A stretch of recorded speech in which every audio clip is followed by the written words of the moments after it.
Nah, aku mau bahas sebenarnya apa aja yang dibahas sama psikiater pertama kali. Pertama kali kalian misalnya ketemu psikiater itu yang dibahas adalah apapun. Apapun yang terlintas di pikiran kalian, apapun keluh kesah kalian yang selama ini ada di dada kalian, keluarin itu semua. Nanti psikiater bakal mendiagnosa nih, bakal tahu. Tapi asal kalian tahu, diagnosa itu bukan menentukan diri kalian ya. Diagnosa itu hanya sekedar diagnosa yang penting untuk psikiater untuk tahu perkembangan penyakitnya. Tapi bukan berarti itu menentukan diri kalian sebagai manusia. Enggak, manusia kita sebagai manusia tidak ditentukan oleh diagnosa. Itu salah besar. Jadi kalau misalnya kalian mau pertama kali ketemu psikiater, kalian mau ngomong apa bingung, kalian tulis tuh sebelumnya. Sebelum ketemu psikiater bulanan, kalian tulis selama sebulan itu apa aja yang terjadi, buat journaling.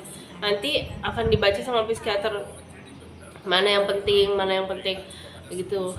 Jadi nanti misalnya selama sebulan kalian buat journaling nih, terus nanti kalian sehari sebelum ke psikiater itu kalian rangkum journaling selama sebulan, apa-apa aja yang penting, misalnya berhalusinasi tanggal sekian, terus wahamnya muncul tanggal sekian, nanti akan jadi apa ya, jadi bahan observasi untuk psikiater mengenai obat apa nih yang paling cocok. Karena obat psikiater itu cocok-cocokan. Kenapa kayak gitu? Karena belum ada teknologi yang bisa mengecek obat apa yang paling cocok untuk seseorang dengan dosis berapa, itu belum ada. Ada sih namanya PET, itu untuk skizofrenia. Aku pernah tanya sama psikiater aku, dokter Lili namanya. Aku pernah nanya dokter Lili, dok, apakah ada alat yang bisa mendeteksi jumlah dopamin berapa supaya nanti kita bisa tahu dosisnya yang pas untuk kita itu berapa, dan obat yang pas buat kita tuh apa gitu. Ada, tapi untuk penelitian, bukan untuk diagnosis atau observasi biasa. Untuk penelitian namanya PET. Nah, PET itu adalah brain imaging ya. Brain imaging dia bisa mendeteksi aliran darah, mendeteksi apakah aktivitas di otak. Dia bisa mendeteksi aktivitas di otak, apakah dopaminnya berlebih atau tidak. Ada, cuman PET itu mahal gitu penggunaannya, jadi nggak bisa untuk observasi hari-hari gitu. Jadi selama ini psikiater itu bergantung sama observasi wawancara tatap muka langsung bersama pasien gitu. Jadi selama ini psikiater itu meresepkan itu berdasarkan observasi tatap muka langsung.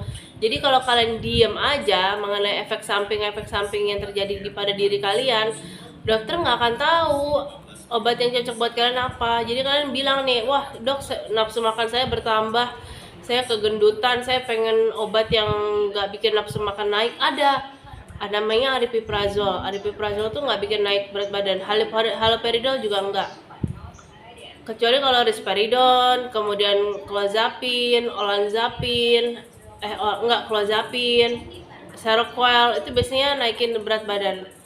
Kalau olanzapine kurang tahu saya.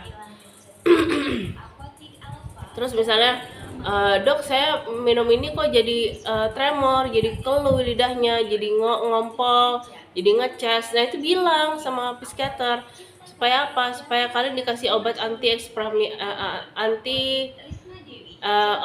untuk anti ekstrapiramidal. Ekstrapiramidal adalah efek samping karena antipsikotik. Ntar dikasih nanti kalian bisa ngerasain deh rasanya.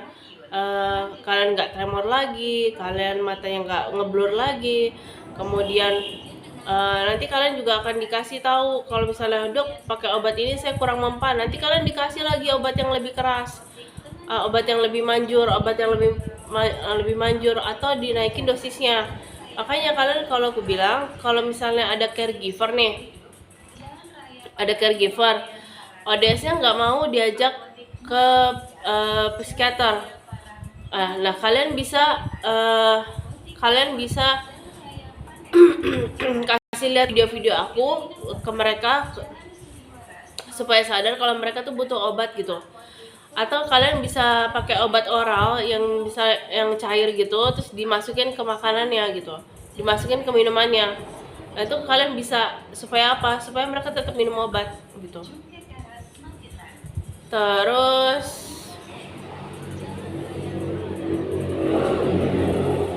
eh terus apa lagi ya?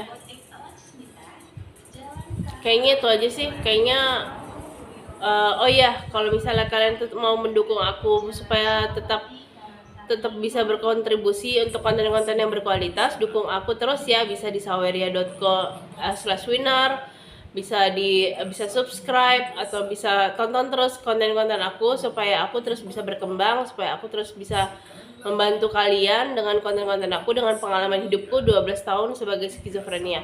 Dadah.